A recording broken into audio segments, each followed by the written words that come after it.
Good afternoon and welcome to another episode of the Bookem Nook Show. My name is Kyle Kali, and this is another episode of Creators Talk Podcast, a podcast for book conversations with your favorite bookish content creators.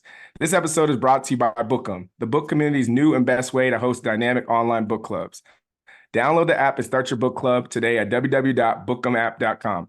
My guest today is the special Zaji-Kali. Zaji is a book content creator, passionate romance reader, and small town romance author. She is the author of the upcoming book, Saddle with Finesse. She is a hiker, a world builder, a fantasy fanatic, and a designer of clothes. Zaji, welcome to the Creators Talk podcast. Hi, thanks so much for having me. Yeah, of course. I would be interested just kind of to start and hear how you're feeling right now. I know you have a book coming out next week. I want to know a little bit about how marketing's been, book prep, and maybe you can just give us a little bit of insight on the book as well.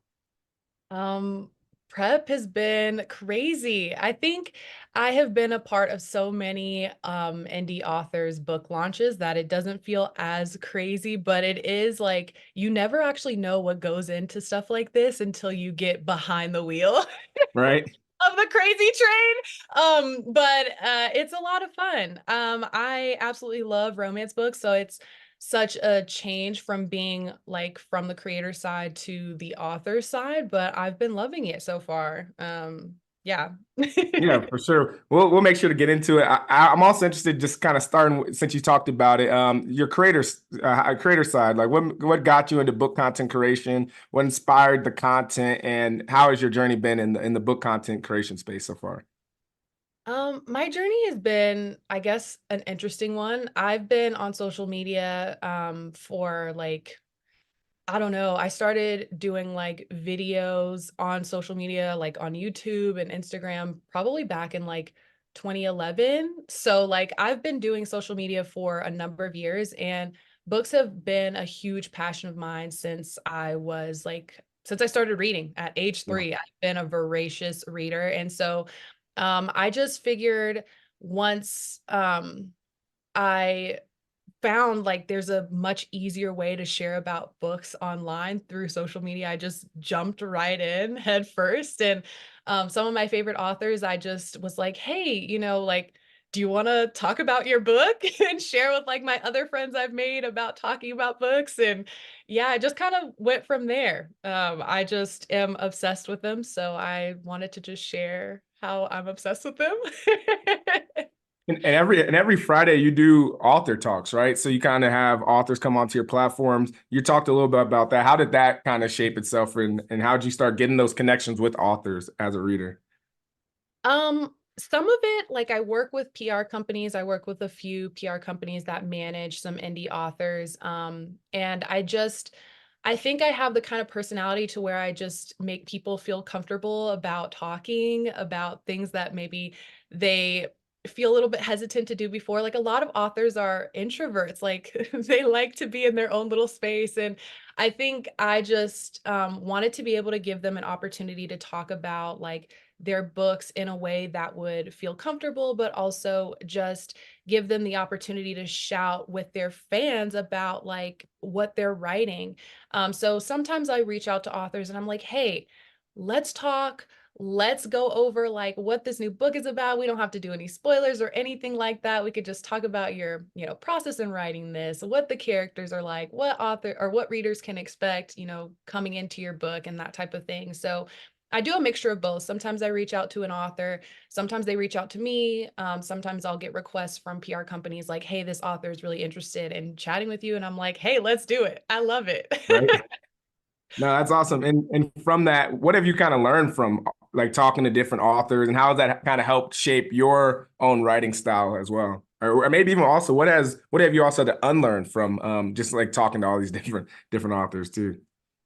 A lot. I think everybody's author journey is so unique to them. Like, and even like the process in writing is so different. And I think one of the biggest things that I've learned is that, your journey is totally yours. Like, what works for one author may not work for you. And even from one book to the next book, it might not be the same process. And so just allowing your creativity to manifest in whichever way that feels right and feels comfortable and has ease to it is what you should pursue. You don't have to fit into any particular box in what you're writing, how you're writing, when you're writing. I know some authors that write every single day and have set schedules, and I know some who will literally just sit down and like bang out a book in 3 days. Like there, so the process Right. is very different. And I think for me, I had to unlearn this idea that an author looks a particular way, sounds a particular way,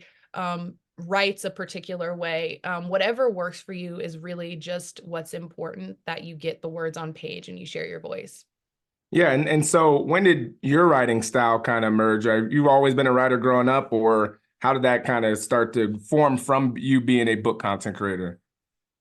Yeah, I've been writing my whole life. I got into school because of my writing. Like I've participated in many writing competitions throughout my life, but I also just write for fun. Like I grew up in a household where like, if my mom was like, "You're bored, okay, well, write a story about what you'd rather be doing." Like I have always been encouraged to just to write and to journal. And I think for me, like I have written many things just because I love to do it. I think it's a lot of fun, and I think that words are so much more powerful than many people recognize, and there's a lot to be said about, sitting down with your own mind and creating something just, like, from scratch. Like, Right. you can be inspired by certain things and draw from that, but it'll never be the same as, like, what somebody else is writing, even if you have the same topics, the same locations, like, same names. Like it'll always be different. And I just think that people are very interesting and complex, much more so than we give ourselves credit for. So yeah, I've been doing this a long time. The first full-length novel I wrote was in the 7th grade. And I, in the past year, I went back to go and read it, and I was like, oh my God.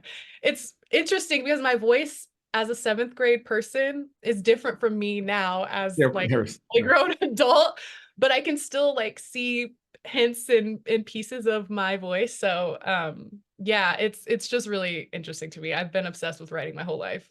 No, that's great. And how do you get past that blank page feeling, right? Because a lot of times when it comes to writing, you're dumping out you're clearing your thinking, right? In a lot of ways, you're creating a world. So how do you kind of get past that? All right, it's this top of the morning, I have nothing going. I'm trying to figure out what should I put on this page? Like how do you start your writing process?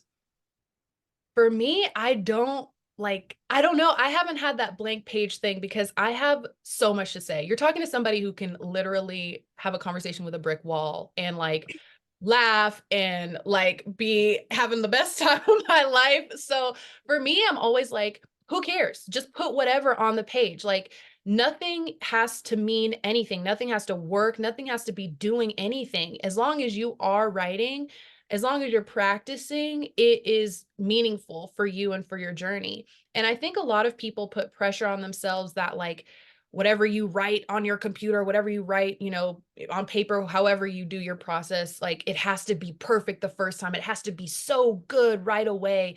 And I just think that's so unrealistic, because the first time you put something down, it's going to suck. It just Right. is. You have to take time to morph it and shape it to find what the true meaning is or to find what's good about it and improve on that. And I think that, once you get to that third, fourth draft, you're going to be happy that you started somewhere. Like you need a starting point, and that starting point is always going to be less polished, less brilliant than the end point, but you are never going to get to that end point if you don't start somewhere. So I'm someone who's just like, sometimes I'll just dictate, like I'll just open my computer up, I'll just open up a document and I'll just start dictating like what's on my mind, and I'll start editing around from there and playing around with it, and then things start to take shape and I'm like, hey, this worked out. Right. That's very well said, for sure. I'm also interested. So now that you have, brought a lot of your writing style to your book content creation, how has the feedback been from, okay, I know she is a book content creator, but now she's stepping into this arena of being an author and writing books. So how's that how's that shift come with your audience background? Oh, it's really interesting. I think I have obviously a more unique perspective into coming into my like author career. Because I've got a lot of friends who have, published, and so when I like formally announced like, hey, like I wrote this book, like I had an influx of just so much support and love and encouragement, which I am incredibly thankful for and grateful for because I know that's not everybody's experience.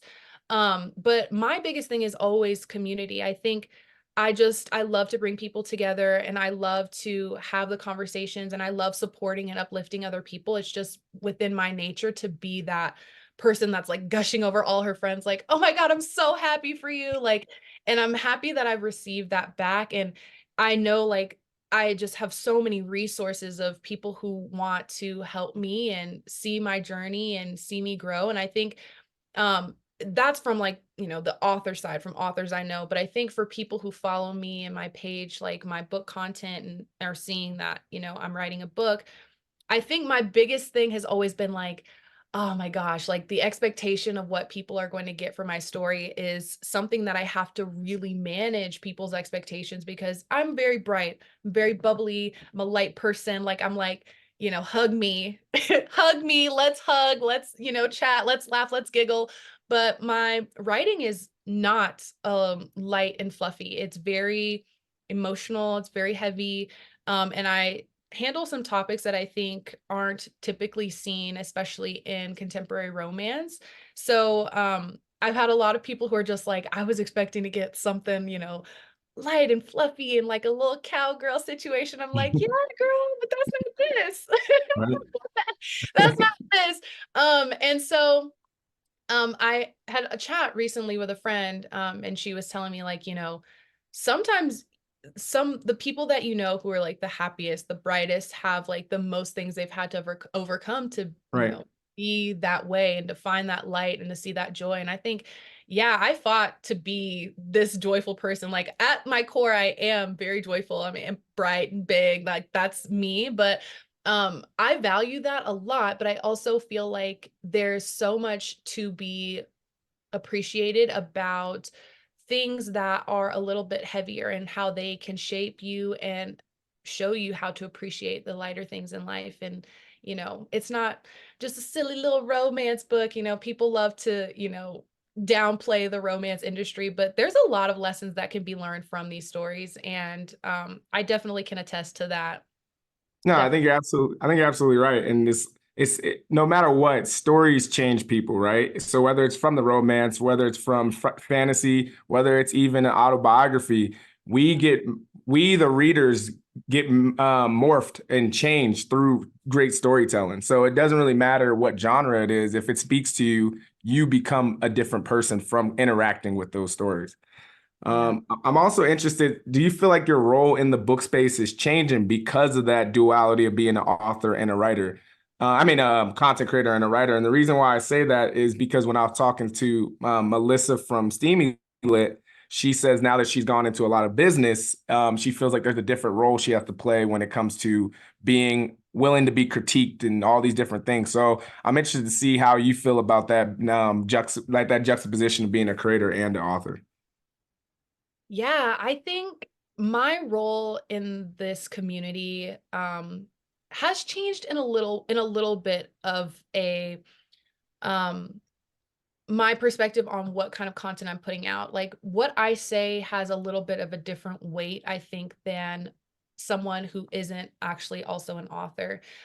Mostly because a lot of people make a comparison, regardless of like whether it's a valid comparison or not. Like, I don't typically read the types of books that I am writing. So, like, I don't read a lot of like contemporary romance.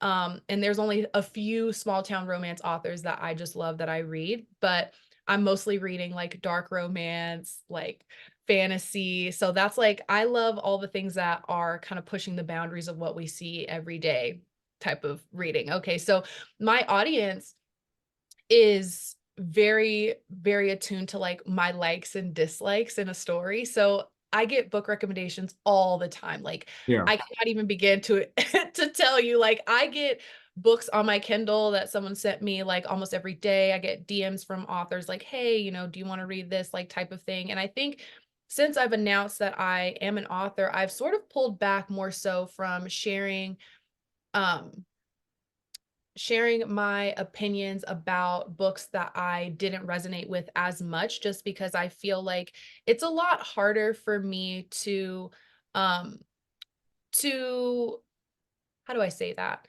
Not necessarily for me to share my honest opinion, because you'll be able to find my review anywhere. Like, the fact of the matter is every book is just not going to be for every single person, and you're not going to find true love with every single book you open.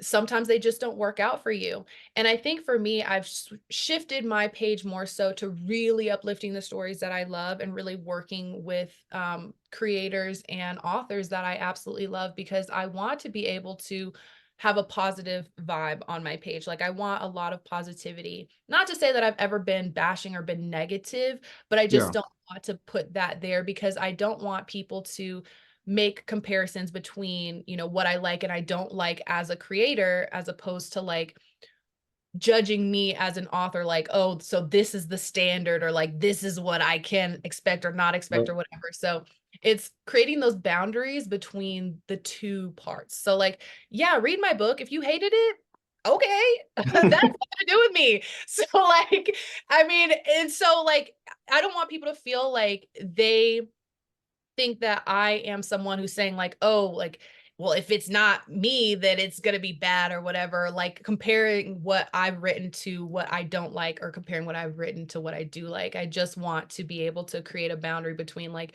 "Hey, these are the things that I love, and this is what I'm sharing about only." Like, I'm not gonna spend any time talking about things that I don't like, and I also want to spend time on my author page just really sharing about only my book. And I don't Exactly. feel like I want there to be a hard line between those two places. Like, there are people who obviously intersect. Like, there are people who only know me as the author, and there are some people who only know me as the content creator. And if you're on both sides, I want there to be a very clear divide about what you can find on either of those spaces. Yeah, and I think it's that kind of that shift from being jet like a consumer to a producer. Like you're now the author that's putting out these books into the world. So there's also that sense of you don't want to feel like you're bashing another author now that you're in the space, right? So I think that makes a lot of sense from what you're talking about. Let's talk a little bit about your book. I know it's coming out April 5th. Give us a little background, synopsis, and what readers can expect. So this book is a small town romantic suspense story following our female main character, Reese. She has just returned back to her hometown of Alpenglow Ridge to help her family as they are expanding their business. And when she comes into town, she meets their new landscaper, who is a single dad of three. And he is immediately smitten with her, and she's kind of like, nah, no thanks. But at her welcome home party, they kind of get to talking after she's, had a little bit to drink. She's feeling a little bit, feeling a little bit more chill. And things kind of take off as the story of her past and what has been going on with her since she left her hometown really unfolds in the story. So it's definitely for mature audiences. There are some darker themes in this book that might be sensitive to some readers, so you'll want to check my author's note. But I think that there's a lot to be enjoyed in this one, especially if you love steamy romance stories. Yeah, I was gonna ask. So it's high in spice. I know you tend to. Yeah, I love to. Yeah, I had to put that in there. Ain't no doubt Yeah, about yeah, it. yeah, yeah. Yeah, That's it's good. very steamy. I've had a range of people. So if you're in the community, we usually rate them by like chili peppers. Yeah. So my book, I've seen anywhere between 3 and 4 chili peppers out of a 1 to 5 scale. So I would say it's pretty high on the spice scale. Yeah. You studied anthropology, right? Mhm. Does that present itself in your or in your writing and your stories at all in this book? I would say so. I studied anthropology. So I did a mix between cultural and biological anthropology, physical anthropology. So I am very interested in communities, like that. I talk about that all the time, and I've cultivated, my own online, and I think it's very interesting to just see people interact with each other. So I've done my own anthropological research, even leading up to college, like I was reading like journals and stuff like that, like in high school and like, um, so I've always been really interested in just what it takes to have like a functioning community and also like what brings people together, what keeps them together, how does that really function? And so in my book, I spent a lot of time creating this full world. So like Saddled with Finesse, you can definitely read as a standalone. You don't have to, continue on in the series if you don't want to, but you really meet like a full community here. It's not just isolated with the couple themselves. Like we talk about, some of the businesses there and also like how other people within this community interact with the main couple and, their friends and people close to them. And I think it's really interesting because sometimes when you have a romance, it is quite isolated and you really only see maybe immediate friends and like coworkers and that type of Yeah. thing. And I wanted this book to really feel like a real place. Like you can go to Alpenglow Ridge, Colorado, which is fictional, okay, very fictional, but I very well could see this being a small town here. And there's a lot of similarities between the small town I live in and other small towns I've lived in Colorado, in this place. So I I value that a lot in writing, like for it to feel very real. And so I think that that kind of plays itself in my story quite a bit. How do you define community? For me, I just think about it as being a group of people who are just cohabitating together, whether that be like actually living together or really just coming together on a similar idea or premise. So, um, for me, community, we're all sharing about the same thing. So, I think it can mean many different things in many different contexts. And it really is more so the greater group of just people being together, and existing in the same place. And I think for a lot of us, like seeking community is just inherent in like what we do. We want to find others who are seeking the same goals or have the same interests and likes as we do. And um you can have a very isolated community or you can have a larger community of just where people who exist in the same place or people going to the same school or same job or whatever the case may be, but we share a commonality. Yeah, and yeah, how does that community and that world building develop in your story? And what are So the keys, I guess, to great world building in the story? for me, I think great world building really comes about when you start with your characters, because it doesn't matter how amazing this world is that you built if people do not care about your characters.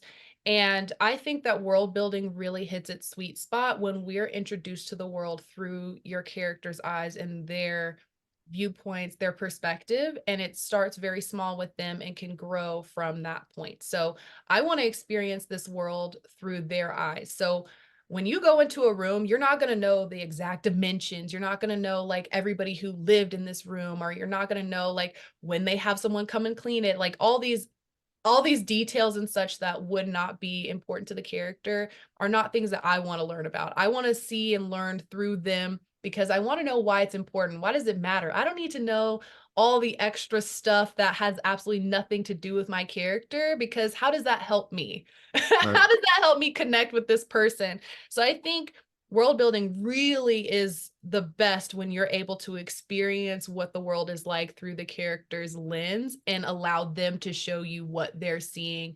And that's when it feels the most natural and the most easeful to um, find out about the place that you're in your book. Yeah, speaking of characters, what does the hero of your story want in this book?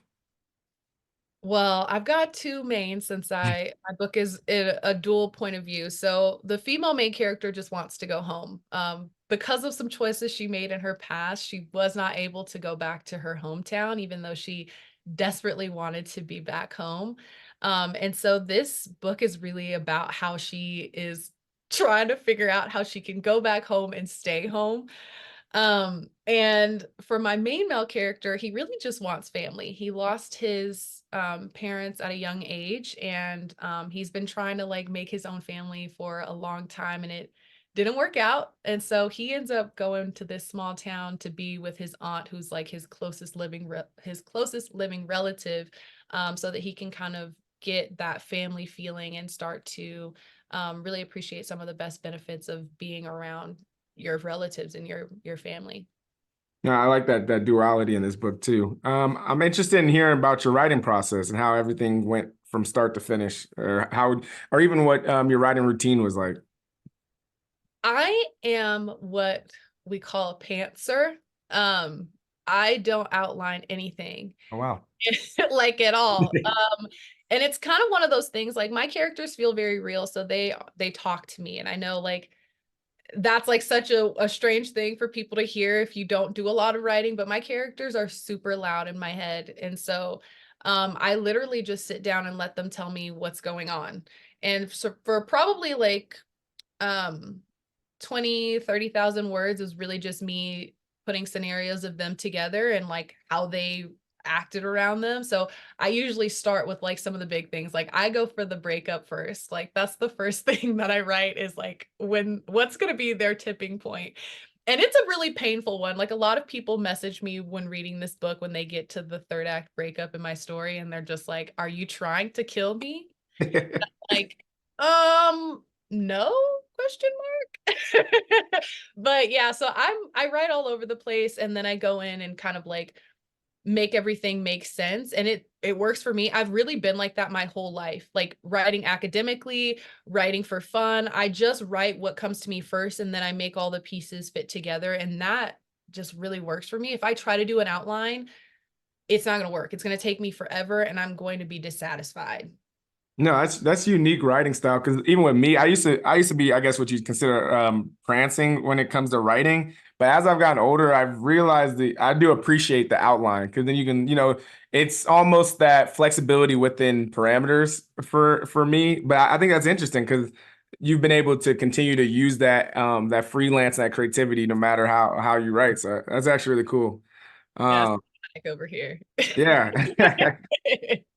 So we were talking a little bit about it, but is that when we were talking about the creator versus author dynamic? Is that why you went with the pen name, and what was the makings behind using a pen name versus your real name? So I separated my real name from my author name or my pen name because my real name is several businesses already in itself. So Okay. I'm also a model and actress with Wilhelmina, so my name is associated with that. Plus designing, my name is also associated with that. So I want people who are going for those things from me to not find my smutty little romance book by accident. Like if they find it, it's whatever. But like if you're looking for me for this particular thing, like I don't need you over here. Okay. So I wanted to create a line between those different businesses because they don't need to overlap. And I don't see a benefit in them overlapping, but also becoming an author and what I've learned from several authors I've chatted with is that it's just so much better to protect your privacy, especially with the type of content that I am writing. And there's like a safety level there, just Gotcha. because, with books, like you have literally no idea who your book is going to end up with. Like you have no idea whose hands it's going to be in, which is great, but also kind of scary. And I have a child, I have a husband, and I want to be able to like separate them from like this stuff as Yeah. much as I can. But it is quite derivative. So at first I started off with just like my name's initials and my last name. So ZK Galan. And then because I'm like that, I was like, I don't want to do initials. Like everybody has initials. So I just kind of did a bastardization, if you will, of that. So Z is spelled the same way it sounds. And Kaylee is just a different pronunciation of Kali. Yeah. And like spelled different. So I'm still me and I still get to sign ZK Galan, which makes me very happy. I don't Very have to like nice. think too hard. But it does give enough of a difference to where, like I said, those worlds don't have to overlap unless I intentionally want them to. No, it makes a lot of sense. Let's talk about your book taste. And what have some books you've read last, now, and what's the next step for you? So I did bring those over here. So right now is Trans Rights Readathon. This is Okay. the second year of this reading challenge going on, and it's basically a time for us to uplift and also just bring awareness to trans writers, gender nonconforming writers, two-spirit writers, and also characters and stories. And so every year I participate in it. And last year I read my first memoir in like 5 years, which was crazy. I don't read memoirs. So I have the last book I read, which was Iron Widow. Okay. This is incredible. Okay, I look at those tabs. I loved this story. I love this story. So this is the last book that I finished, and it is a it's a book set in like futuristic China. And they have these really big like mecha robot type like warriors that are protecting them from this outside force that is like attacking their like world. And apparently they have to be piloted by two people, and for whatever reason it's a man and a woman, and the woman always ends up dying at the end of these like battles. Nobody knows why, and our female main character is deeply discomforted by this because her sister decided to become a pilot and she passes away, and she goes on a mission to find out why all these girls are dying and to see how she can change the system. And it is beautiful writing. Oh my gosh, this book is incredible. I cannot stop recommending it. And the second book That's a comes series too, right? Mhm. Yeah, I understand. The second book was supposed to come out in April of this year, but I think it got pushed back to December because of like some Some publishing, issues. Yeah, I saw that. which I'm really sad about, but I love this story and I'm super happy that I read it, and I would encourage anyone to read it. It's got a lot of really great feminine rage, but it also has a lot of speculation about just um the role of a woman in society, the things that we put on women's backs and expect them to deal with and handle and not say a peep about, but also just about the otherization of different races and genders in general. It is, oh my God. And to imagine young people reading this and being able to like process that type of thinking in writing that is sometimes a little bit fun, but also there's a lot of great action in here. The writing is very vivid. Oh, anyways, love this book. Clearly, right now I'm reading a very spicy book by Rebecca Weatherspoon. It's called Harbor. This is the last book in a series, but all of them are standalones. And this one has a poly romance featured in it, which is very interesting to me. I do read a lot of poly romance, which is different from like why choose or like reverse harem, which are terms we use that really indicate one main partner and like several like partners on the outside. But this is a romance between three people all together. So it's kind of like a not really a murder mystery, but basically they're finding love after this huge event happens where both of their partners end up being like murdered, and they come together. So this woman's fiance was cheating on her with these two men, their partner. It's crazy. So they end up coming together because the police didn't even tell them like what happened. So they ended up having to find out. It was, yeah, it's very spicy though. Okay. Don't get it's very spicy, but it's a very interesting story outside of that.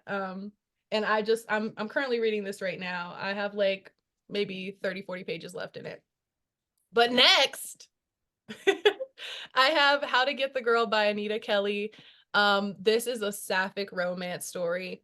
And it's about an ex WNBA player who goes to work at a high school as a basketball coach. And she helps the head coach at this high school sort of get back into dating and like helping her. But her and the coach end up sort of having their own thing together. And Anita Kelly's very funny. So I'm very excited about this. This came out, I want to say maybe like last month or something like that. But yeah, really excited about this. This is what I'm getting into next. And yeah, that's Yeah, what I'm reading on right yeah, a now. little bit. Yeah, a little bit of everything though. I like the variety of books too. Mhm. Speaking of that, what is your go-to tropes and your favorite spice level and when you read romance books? Go-to tropes. I'm really drawn to forbidden romance. Okay. And a lot of people think that it's because I'm like, oh, the sneaking around. And I'm like, no, I like forbidden romance because I think a lot of times in these romance stories, it's such a I mean, people are very interesting in where we put boundaries and where we place limitations, especially on how we interact with other people. And I think just like people who push those arbitrary boundaries because they have love for someone else is just very interesting to me. And so I love to see people fight for what they want, regardless of what society tells them they should. Um, so I love me a good forbidden romance. But I'd say I definitely want to read a book if it has spice in it. However, I do have exceptions, okay? So like I do prefer spicy books. I do. I'm not going to lie and say I don't. I struggle a lot with books that don't, especially if they are contemporary romance. But things like Iron Widow has no spice in it at all. It's absolutely closed door, but the story is very interesting. So the only times where I don't read super spicy books is usually in fantasy or like Gotcha. fiction. Yeah. And I meant to ask this earlier. So your book is indie published, right? Correct. And would you want to write traditional published books too, or what's your thoughts on indie versus traditional? I have a lot of thoughts about traditional publishing. And I know I'm not the only person because traditional publishing is such a interesting um it's such an interesting realm. It's very, very different from indie publishing for so many reasons, but one of the biggest things is that it is just such a outdated system in how they do it. And I was looking at stats last week and it just appalled me that traditionally published books, people of color, I think it specifically black authors, we only make up 6% of the industry, which is gross. Like, what do you mean? We're more than 6% of the population. So why are only 6% of our stories being represented? So honestly, it's like throwing, into the ether like that you'll be able to get a deal. And a lot of times, the only times that traditional publishing will uplift our stories are if they are telling these, the tragedy, the plight of being a Black person, or we have to be athletes, or something that's very cliched now because they're the only stories that ever get any sort of attention. It's very crazy to me that we can't have these lighter stories, these rom-coms, those types of things, especially because there are those stories being written. People are writing these stories, but they do not get any attention. And so though it would be amazing to have the type of opportunities that traditional publishing does offer you, because they take care of a lot of things, Okay, so we can get into all of that because even the money is different. It's very, very, very complex because you have so little autonomy and you have so little control over many things about your writing. The only thing that you really do have a say with sometimes is really just the words. Sometimes you don't even get a say on what you want on your covers, where you want your books distributed, how you want them marketed, what types of things they can say about your book to other people to promote it. And I've just seen a lot of instances where that has been awry. Okay. And I think I'm someone who really loves the opportunity to be able to manage what I want, choose to delegate what I want, and have that kind of control on when I'm publishing, because the traditional publishing model is 2 years behind. So once an author finishes a book, years later it comes out. So they're constantly behind trends. They're constantly reliving things that we in the in the indie publishing industry have already like gone through, cycled through, improved upon, and they're just now having those types of things hit shelves. There's a lot of things there. So there's benefits and also their drawbacks. And I think from my understanding, the only time I would want to actually be traditionally published would be after I had completed maybe like a series, or after I had already published and Gotcha. established my own name, so that I can have a lot more autonomy in how they handle me and handle my stuff. Okay. Yeah, I think it's important to, see both sides of things. So that's why I was really curious about you specifically doing the indie route and hearing your thoughts about how that goes down. And that also goes into what I always like to ask creators at the end of this podcast as we wrap up. Like, what do you want to see more of in the book world? Um, Diversity. That's it. I just want more stories. I've read, so last year I read 183 books, which is a light year for me, which is like so annoying to say because I know like lots of people compare their numbers to me, but I'm just like, you can't because I am not you. I am me. and and Different. I do this, well, like I do this for a living. Like this is literally what I do is Yeah. read books. So, anyways. So I've read a lot of stories and I can tell you that the ones that are being promoted are not being promoted because they're a unique story, because they're offering you something new, because they're giving you something that is significantly different and improving upon or broadening the scope of what we already know. And like I said before, they're being written. So what I would love is for us to just have some different voices. I would love for people to be less afraid of trying new things because I mean, you never know what you'll discover and what you'll love. And the books that I really love that stood out for me last year and even still this year are the books that I had absolutely no idea that I was going to love them, but I gave them a try and was pleasantly surprised. Now I'm the biggest cheerleader. Now I'm out there like, and you should strive to diversify on your own, but I want that to be something that is pushed and promoted more just across Bookstagram, Book Talk, in bookstores. I don't want to have to search and search and search just to find something new and different. So No, I yeah. think that's yeah, I think that's great. And what would you like to see less of in the book world? Mm. What would I like to see less of? I would probably like to see less of the jump scare of people not including proper content and trigger warnings in stories. So many contemporary books should still have content warnings and they do not. And I cannot even begin to tell you how disheartening it is to start a book and have to put it down because it had content that they knew they should have said something about in the beginning. It's so disheartening. It Well, thank you so much, Zaji, for being on the Creators Talk podcast.